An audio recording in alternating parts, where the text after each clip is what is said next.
생생하게 상생하며 YTN 라디오 생생경제.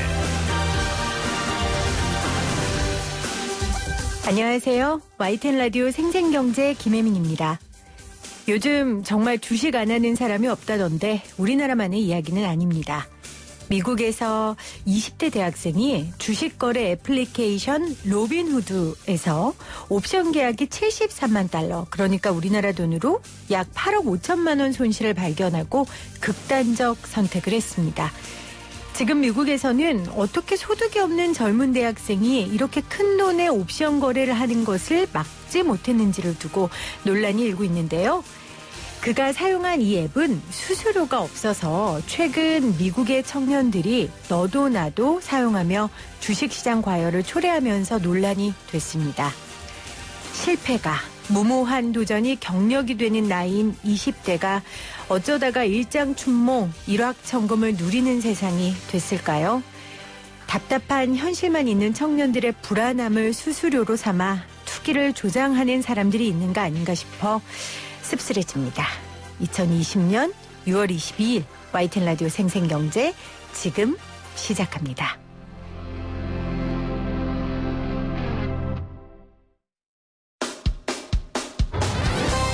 쉽다, 재미있다, 어라? 무슨 말인지 이해가 간다.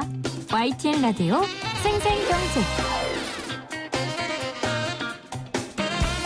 오늘 가장 뜨거운 경제 뉴스를 제일 생생하게 전해드리는 시간입니다.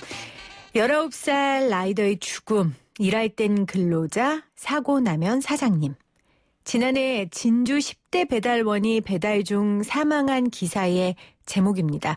예전에는 중국집, 아니면 치킨집에만 배달을 시켰지만 요즘은 정말 다양하죠. 이 배달 노동자, 플랫폼 종사자가 엄청 늘어났지만 제도와 인식은 아직까지도 수준이 매우 낮습니다. 코로나19로 배달 음식 시장이 더 활발히 운영되면서 배달 노동자들의 인권 그리고 안전에 대한 문제점이 계속해서 지적되고 있습니다. 라이더 유니온 박정훈 위원장 전화 연결돼 있습니다. 위원장님 안녕하세요. 네, 안녕하세요. 라이더 유니온의 박정훈입니다. 네, 위원장님도 배달 노동자신 거죠? 예, 그렇습니다. 네. 먼저 라이더 유니온을 좀 소개해 주세요. 어떤 분들이 몇 분 정도 함께 어떤 내용으로 함께하고 계십니까? 라이더 유니온은 배달 대행 라이더들도 있고요. 네. 그리고 패스트푸드에서 일하는 전통적 의미의 근로자 신분의 라이더들도 있고요. 이분들의 건익 그리고 상담 활동들을 하고 있고 지금 250명 정도의 조합원들이 있습니다. 네. 그러면 우리 위원장님은 하루에 배달을 몇 번 정도 하세요? 저는 이제 맥도날드도 하고 있고 퇴근하면 이제 쿠팡이츠라든지 단 배달 대행도 하고 있는데 맥도날드에서는 한 30건 정도 하고 있고 퇴근하고 나서는 20건 정도 합니다. 네. 지금 쿠팡이츠도 말씀하셨지만 이 배달 플랫폼이 최근에 엄청 많아졌죠? 그렇습니다. 그런데 한국에서는 플랫폼 이전에도 배달 대행 시장은 발전하고 있었기 때문에 그렇죠. 이것이 플랫폼과 만나면서 더 확대되고 전국화되고 성장하고 있다고 보시면 될 것 같습니다. 원래 배달 음식 시장이 대한민국에선 굉장히 컸고 그런데 이제 플랫폼이라는 기술이 생기면서 더 늘어났고 또 최근에 코로나19 이후로 아무래도 배달 기사분들이 굉장히 일을 많이 하는 걸로 알고 있는데 맞습니까? 그렇습니다. 코로나19 영향도 있고요. 최근에 이제 날씨가 더워지지 않습니까? 네. 그래서 이제 배달 수요가 더 늘어나고 있죠. 그 한 조사에 따르면 실제로 보행자 관련 혹은 화물차 관련 교통사고 사망자는 줄었는데 이륜차 사고 사망자가 15% 증가했어요. 지난해 1월부터 4월까지. 근데 예. 국토부에서는 이 이유가 코로나19로 배달 음식 노동자들이 많이 늘어났기 때문이다 이렇게 얘기하고 있거든요. 네. 맞는 이야기겠죠? 정확하게 통계는 구분해서 봐야 될 것 같고요. 네. 그렇다 하더라도 이륜차 사고 위험은 애나 지금이나 있는 거니까 인정한다고 보면 뭐가 문제냐면 지금 배달 산업이 아무나 창업할 수가 있습니다. 배달 대행이. 그래서 사실 준비가 되어 있지 않은 라이더들이 들어오고 안전교육도 제대로 돼 있지 않고 또 하나는 배달 한 건당 버는 수익 구조이기 때문에 네. 뭐 최저임금이라도 더 벌려고 하면은 여러 개의 배달들을 급하게 하게 되거든요. 그러니까 이제 사고 위험이 높아지는 거죠. 그래서 라이더 유니온 입장에서는 신호를 지키면서 일을 하고 싶은 구조를 만들고 싶고 있고, 저희 라이더 조합원들 중심으로는 신호를 지키자 이런 얘기들을 좀 하고 있는 상황입니다. 그렇군요.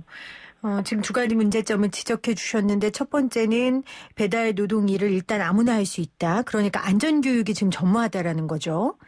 그리고 두 번째는 건당 맞는 이 수입 구조. 그러니까 조금이라도 더 벌기 위해서는 뭐 배달도 무시하고 속도를 중시해서 이 배달을 하는 이 구조 자체를 좀 변화해야 된다, 이런 말씀이세요. 그래서 라이더 유니온이 만들어진 거고요. 맞습니까?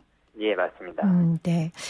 사실은 이 배달 노동자들의 어려움이 우리만의 상황이 아닌 게요. 미국의 대표적인 배달 앱인 이 캐비어 배달 기사가 최근에 인종차별 반대 시위로 야간 통행금지 지역에 배달을 갔다가 체포돼서 이게 또 논란이 되고 있거든요. 이 기사 보셨어요? 예, 봤습니다. 어떠셨어요? 저희도 사실은 코로나19 때 확진자인지 모르고 그 집에 배달한 경우도 있었고요. 또 하나는 이 알고리즘 시스템이 우리한테 배달을 시키는 건데, 여기에 따라서 저희는 지시를 따라야 되긴 하거든요. 네. 근데 여기 갔을 때의 위험도나 혹은 어려운 점들에 대해서 저희가 알 수가 없기 때문에 정보 비대칭으로 인해서 저희가 좀 위험한 상황에 처해지는 경우가 종종 있습니다. 예를 들어주시죠.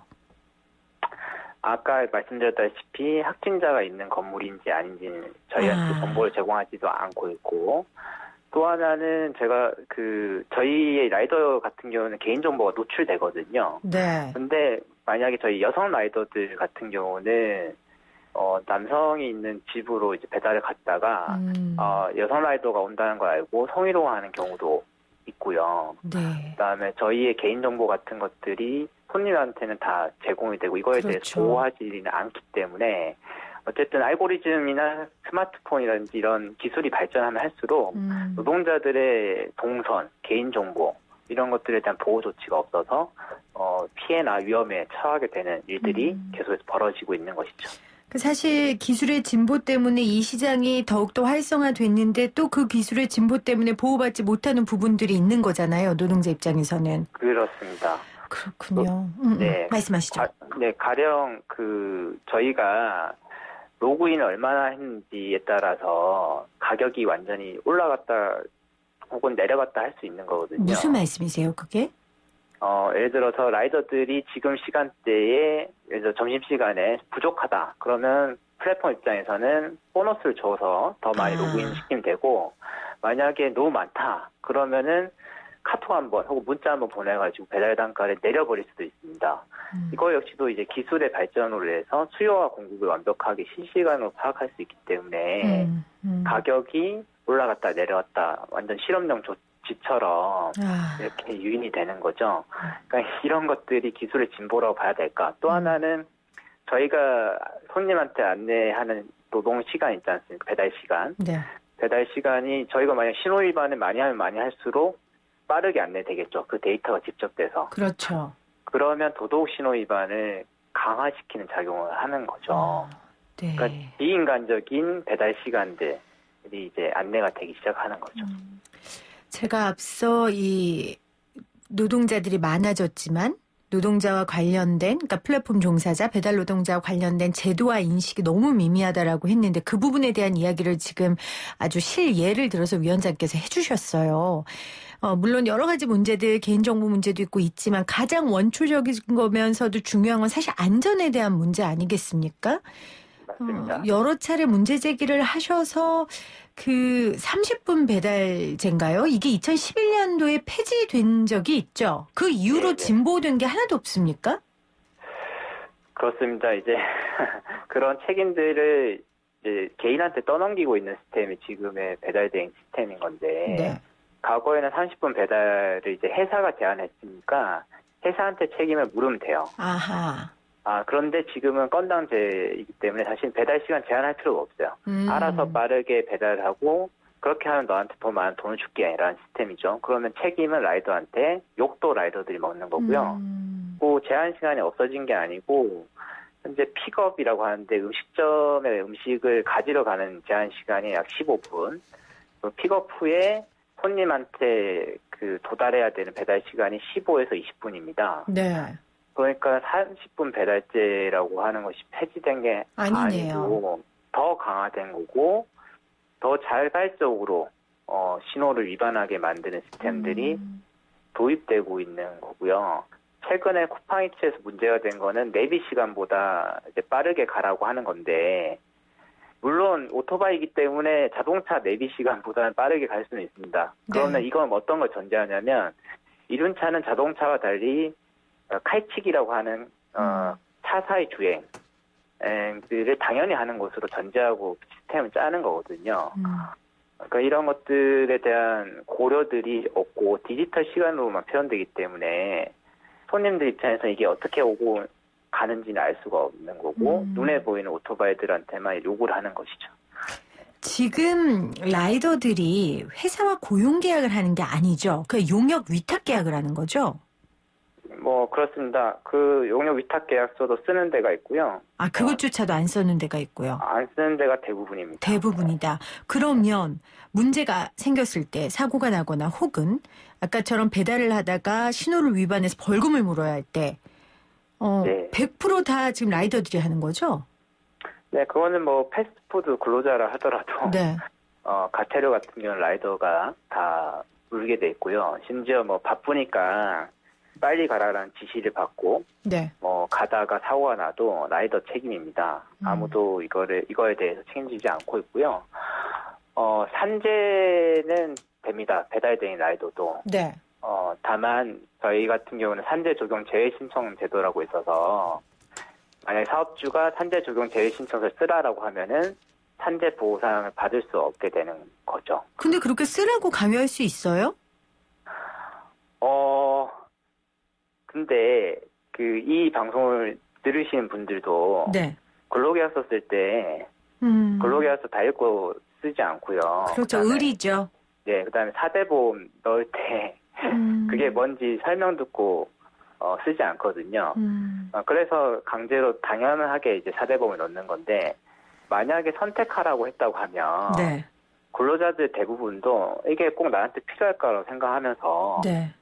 뭐 적용제외 신청서 같은 걸 썼을 거예요. 네. 그리고 사장들은 이게 다 사대보험 비용이기 때문에 자연스럽게 꼭 쓰지 않아도 돼.